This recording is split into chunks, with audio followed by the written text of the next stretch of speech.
هذا المكان يوجد فيه أكبر أفعى توجد في هذا المكان. الآن تقريبا باقي 10 دقائق ونوصل نصورها. هو لما يكون إنك تخرج تصطاد سمك من هذا النهر من هذا الوادي، يعني إن شاء الله نصادفها ونصورها، بس نخاف منها شوية، وعلشانكم حبينا إن احنا نصورها ونخرجها. شوف تخرج تصطاد من هذا النهر.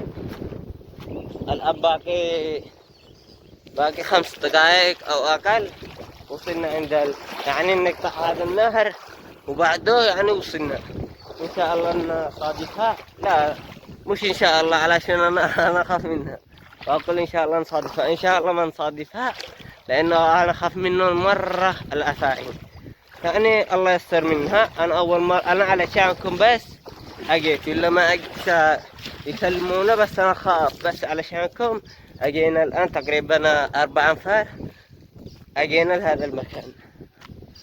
الآن متجهين إن شاء الله نوصل بالسلامة ونصور بالسلامة. وتعب شوية بس علشانكم كل مرة نحرم المتابعين من نصورهم يعني نصورهم ونفاجئهم بهذه الأشياء، لن نحرمهم من هذه الأفاعي والحيوانات المرعبة.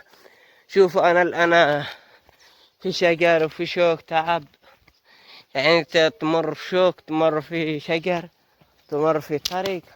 هذه نطلع من هذه الأطوار والجبال ونطلع. الآن شوف هذه تبة نطلع منها، وباقي من فوق هذا احنا نطلع زيد، بس علشانكم حبينا على نصوركم.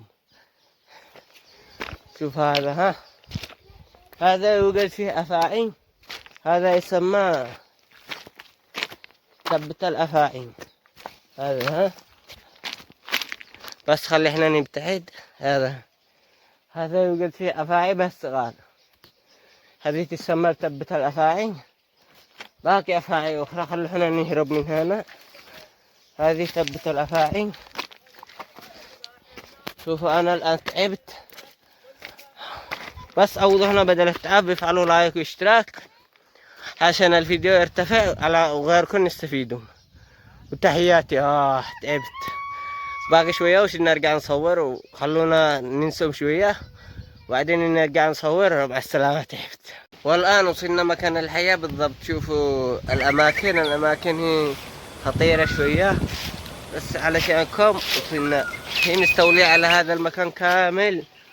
أنا خط أحمر، يعني هذا المكان تروح لهانك وترجع هنا، يعني هذا المكان مستولي عليها الكل. بس احنا يعني نخرج له من هنا الطريق بعيد من هذا المكان، لأنه هذا المكان مستولي عليه.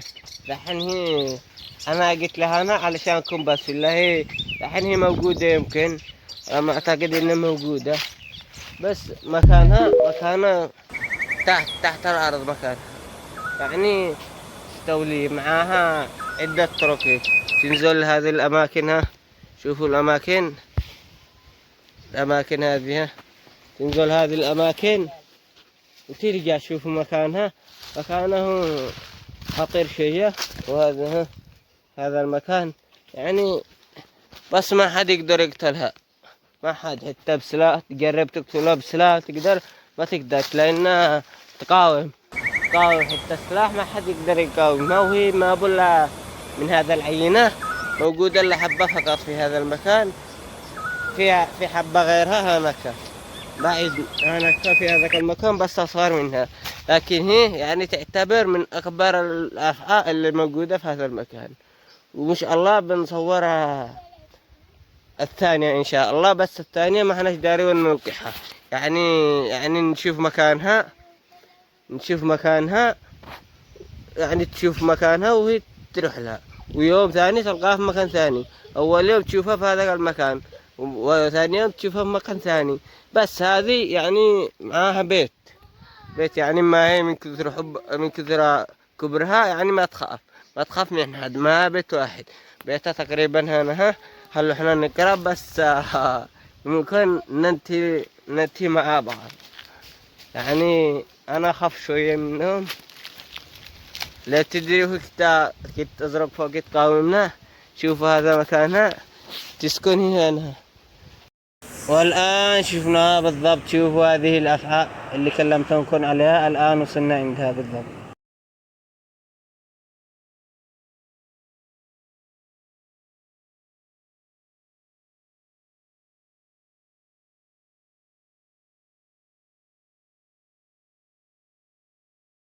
جينا هنا من هنا يعني تقريبا 4 أمتار، بس خافوا شوية يعني نخاف شوية وبس جينا لهنا.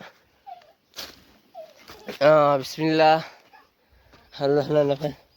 وهذا مكانها، هذا هنا ما تسكن. تطلع تصطاد سمك من هذا النهر، فيها نهر وهناك تصطاد سمك من هنا وهنا. يشوفوها إنها تصطاد سمك وترجع لهذا المكان، ولا تطلع لهذا الشجر. تطلع لهذا الشجر الأماكن الغابة الموحشة، تطلع لهذه الأماكن الشجر وترجع لبيتها. بس بيتها الحقيقي تسكن في هناك، تسكن في هناك المكان، يعني تسكن في هناك وهناك. أنا بس تجي يشوفوها بس. الآن أنا أصور وأنا والله خايف جدا جدا. تسكن في هذا المكان أو هذا أو مكان أخرى. الآن أنا خايف شوية، والله خايف شوية، بس يعني ما عليكم أنا أصوركم وهذا. أنا خرجت أصور على الله، يا ممكن أرجع ممكن لا، بس علشانكم حبينا نصوركم. ولا وقدروا التعب، افعلوا لايك واشتراك علشان عوضوا احنا بدل التعب بدل هذا. انا الان والله كنا تعب، اجيت من مكان بعيد شوية وقبال وذا. كلمونا عن هذه المنطقة ان هذه توجد فيها هذه الكوبرا المخيفة. والان رحنا من الجبال وجينا في هذه الاشجار. شوفوا جينا حول هذه الاشجار، كامل الاشجار، باقي ورا هذه الاشجار جبال، وباقي واحنا اجينا من هناك الى الجبال الى ذا. مشينا تقريبا الساعة 6. الان نصور تقريبا الساعة 11 الظهر. شوفوا بعدنا هنا ما بشحد ما بالله شجر. شوفوا هذه الشجرة ما بشحد، يعني غابة مظلمة جدا. الان شوفها الطريق ما بيشتركها. شوف وتعب واشياء زي كذا. انت عليك تشيل لك ما بس وتشيل ادواتك وتخرج. بعدين يحتاج لك اي شيء. لا شفت افعى او شفت اي حاجة قاومك، لانه هنا الحيوانات كثيرة، الحيوانات من هذا المكان يعني كثير. تشوف اشياء يعني ما تتوقعها، بس يحتاج لك انك تشيل سلاح علشان تقاوم اي شيء شفته في هذه المنطقة. والان خلصنا نصور وصلنا يعني باقي المزرعة هذه الموت خلاص وصلنا حددنا عشان نصور هكذا. بس خلاص الآن تبعنا صورنا هذا المكان كامل كده. يلا مع السلامة وتحية طيبة، ولا تنسوا تشتركوا وتفعلوا لايك. عوضوا احنا بدل التعب. وتحية.